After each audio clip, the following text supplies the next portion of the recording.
Chinky was a bubbly, bright-eyed 7-year-old girl with a heart full of curiosity. She lived in a small town with her parents and her fluffy white cat named Bali. Bali was more than just a pet. Bali was her constant companion. They did everything together, whether it was playing in the garden, reading books, or simply daydreaming under the warm sun. But today was a special day for Chinky. It was her first day back at school after the summer holidays. As Chinky got ready for school, Bali followed her around the house meowing softly. Chinky said, "I wish you could come with me, Bali. School would be so much fun with you there." Chinky kissed him goodbye. At school, Chinky was greeted by the familiar sight of her classroom, with colorful charts and drawings on the walls. Chinky quickly found her seat and began chatting with her friends, sharing stories of their summer adventures.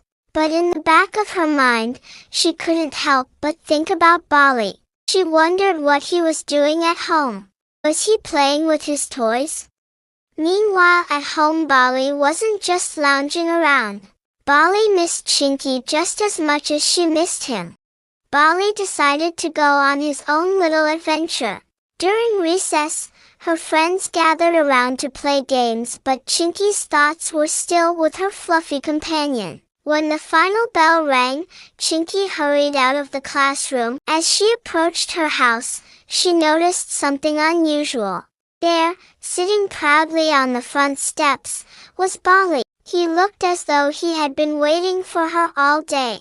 Once inside, Chinky told her mom all about her day at school and Bali's unexpected appearance on the step. Her mom chuckled, "Looks like Bali couldn't wait for you to come home either." That evening, as Chinky sat at her desk to do her homework, Bali curled up on the chair beside her.